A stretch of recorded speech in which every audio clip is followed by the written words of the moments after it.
আচারের জন্য একটু কেনাকাটা হলো।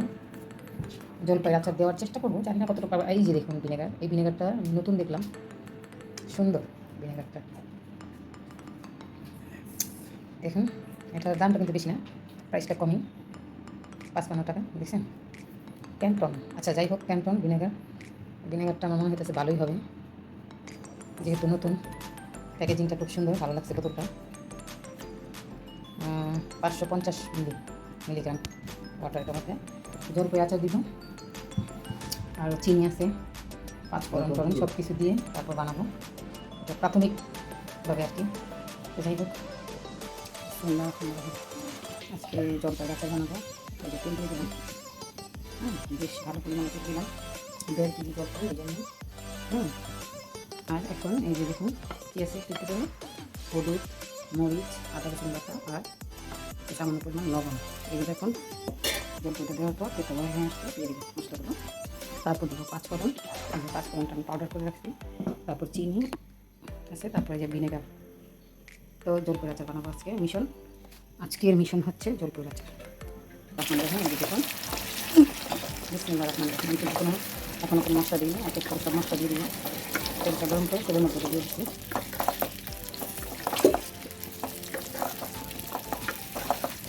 এই যে মশলা এখন গ্রাম বের হয়ে গেছে, সব সাথে একটা গ্রাম আলাদা আলাদা একটা গ্রাম থাকে। তারপরে এই যেগুলো দিয়ে দেবো,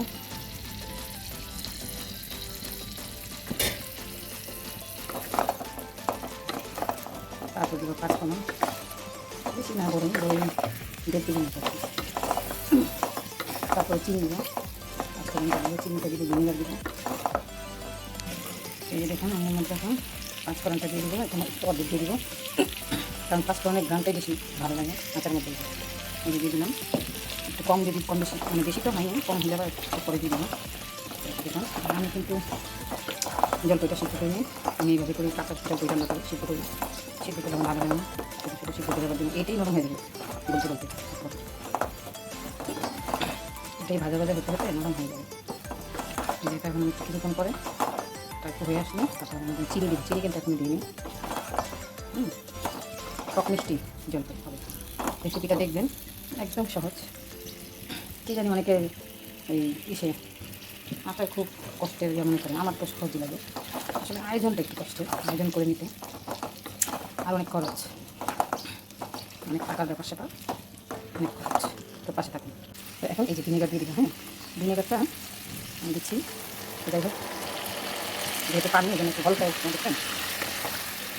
আর জলটাই আমি দেখলাম অনেকের যারা আটা বানিয়েছে ওনারা এখান যে ইয়ে করছে ওই সিদ্ধ করে নিচ্ছেন, জলটা সিদ্ধ করতে না ভিনেগারে তো যে কোনো জিনিস করে যায়, যে কোনো জিনিস ভিনেগার করে যায়। এই দিচ্ছি ভিনেগার বোতলটা দেখেন কত সুন্দর, খুব সুন্দর। তো তুমি দেখুন এটা বেশি কারণ পাচ্ছি, কারণ আমি তো পাচ্ছি দিয়ে করবো।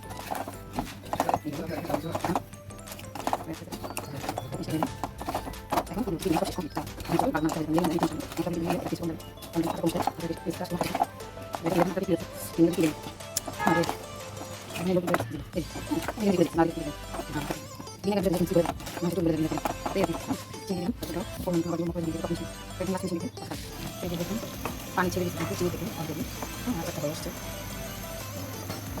এখন আমাকে দিন আরো থাকবে তো শুকিয়ে একেবারে মানে মাখমাখ হয়ে যাবে। আর নাড়াচাড়া হয়ে যাবে, ভাঙবে ইচ্ছা করে ভাঙবো না, আস্তে থাকলে সমস্যা নেই। তো গরম হওয়ার থাকা পর্যন্ত এটা নিয়ে এটা জমতে থাকবে, মশলাগুলো ঢুকে যাবে অটোমেটিকলি, তখন খেলাতে ঢুকে যাবে। একটু ফাঁসতে হবে, তো পাশে থাকুন দেখুন পুরো রেসিপিটা দেখলে বুঝতে পারবেন শেষে।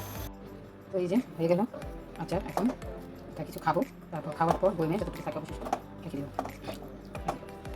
ভালো পরিমাণে তেল দিয়ে দিচ্ছি, তেলটা কিন্তু ভাসছে অবশ্য ভালোই, তো তেলটা দিয়ে মুড়ি মাখা খেতে পারবো, কারণ এই আচারটা বেশি দিন রাখি না, আমরা খেয়ে ফেলি, খাওয়ার পেয়ে থাকি আচার বানালে এই অবস্থা। তো খেতেই থাকবে যে পর্যন্ত শেষ না হয়। আর এটা ঠান্ডা হবে, এখন ঠান্ডা হলে একটা মাখা ভিতরে মশলাগুলো যাবে, আর যদি ইচ্ছা হয় আবার একটু জল দিবেন। তো আর কি শেষ, বইমে ভুলে আবার দেখবেন। দেখুন সুন্দর মতো কিন্তু আচারটা আমার হয়ে গেছে। এখন খাবো দাবো এই যে জলপাই আচারটা, মাশাআল্লাহ।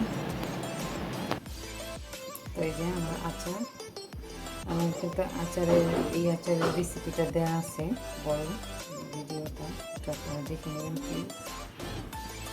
আচারের রেসিপিটা আমি কীভাবে করে বানালাম। কী কী মশলা কী কী লাগছে। হ্যাঁ, একটু সবাই প্লিজ দেখে নেবেন বড় ভিডিওটা, দয়া করে একটু দেখে নেবেন। আর এই তো তাদের সাথে শেয়ার করলাম। তো এই যে আচারটা বয়মে ঢেলে ফেললাম, লাস্ট ফিনিশিং জলপাইয়ের আচার লাস্ট ফিনিশিংটা এখন বয়মে ঢুকে গেল। যখন খেতে ইচ্ছে করবে খেয়ে নেবেন, যখন খেতে ইচ্ছে করবে না রেখে দিবেন, এই আর কি।